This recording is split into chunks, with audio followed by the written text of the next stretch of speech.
So I just sat down with somebody that told me they were gonna be working with me selling windows, and he's been trying to work with me for a while. I fired him from selling my home because his ego is so big. This is what he told me. He loved the presentation of the windows. He wanted to buy them, and then at the end, I told him we're meeting for a window demonstration. He needed windows. He told me they were falling apart. He's gonna be selling the home. There's no value in the windows. So it didn't make sense for him to buy them because there's no value. I showed him all the value and how they basically you get all your money back when you sell them. So 100%, statistically, everything. He had no objections. And he goes, I thought we were just I go, no, I told you I was selling you windows, but like, I'm so confused. I thought you were going to sell windows with me. He goes, I'm not selling windows with this company. I'm selling them on my own. This is what people do. And now he's upset and mad because I ruffled his feathers because he couldn't commit to something, but what he's been committing to is wasting my time, making me think he's actually gonna make a move, but he's lying to himself. And I really care about him and love him. I met him about 2 months ago. But this is real. This happens every day with people. You're walking around in fairy town land thinking that you're doing your best and you're giving your best, but when somebody actually gives you an opportunity and can teach you, has made $500,000 and more multiple years over, and wants to show you how to do the same thing, you throw up roadblocks and your excuse is, well, I'd have my own company. Well, haven't you done it yet? Well, because he's making $100,000 a year. Now he's selling signs that he bought a long time ago for his company that he isn't putting them in. He isn't using them, so now he's selling them because he needs a room out of the garage. And he was mad at me because I told him that he would get $1,000 after he came here because he already told me. I knew the window that is so good. Look, everything he told me, he's getting free windows.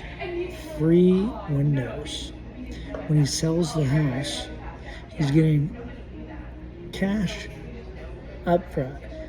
Free windows. It's saving him money because the money that he's spending on PG. He agreed to everything, but what was really holding him back? What is it? What I don't really analyze that. What was holding him back?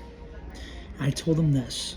I said, if you don't buy the windows, then I can't work with you because if you don't buy, you can't sell. If the process is perfect, he agreed on everything, loved everything, it all made sense, but he couldn't buy, then he won't sell. You guys, you're not good being closers. There's a lot of sellers out there. Sell, and people don't like it. It's a bad rap because it's a tough racket. It's simple. You have to be able to execute. If you don't execute on your own life, then you won't execute on your business or on anything. But if any good closer buys through a good process, everybody will tell you that. If you're a good seller, if you're a good closer and you make lots, even if you don't make a lot, if you're a good closer, you make $100,000 a year and you're good at it, you typically will buy if it's a good process because it just makes sense. He went through everything. I didn't even tell him I want to practice on you. I said, hey, I want you to be my first presentation.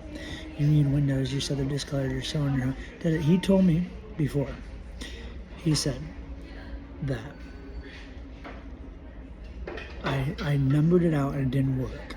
Okay, perfect. So I went to this presentation showing him that it cost him $200 a month to get windows, which is what it's saving him just on his energy bill. He's paying $500 plus all these other things. There was so much, and it was all real numbers. I asked him, what is your numbers? What is this? And then he agreed on everything, signed, because he actually did this one other time. And I'm going to say this because I'm going to send this video to him. He's lied to me 3 times so far. He told me he would show up. He told me he wanted to go to Utah for this steel business, and then he didn't. And then he told me 2 other days. And the reason I'm telling you this is so important.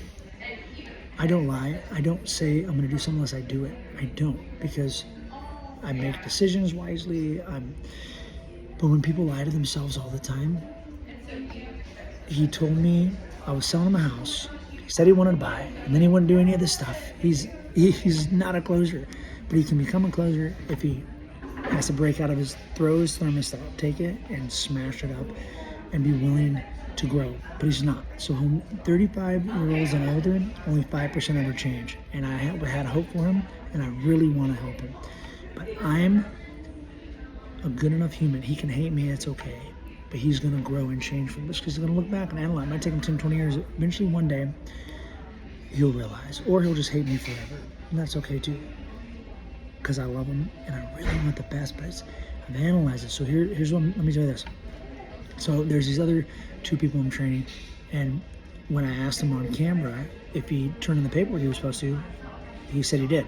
Then they left, and then he told me he lied, and he lied again here. So this is $10,000 worth of therapy for him if he'll listen to this video. Your ego is running your life. You gotta own your own business. Who cares? That's the whole thing. People ask me if I'm a broker. I'm like, what does it matter? What is the difference between a broker and an agent? There's no difference.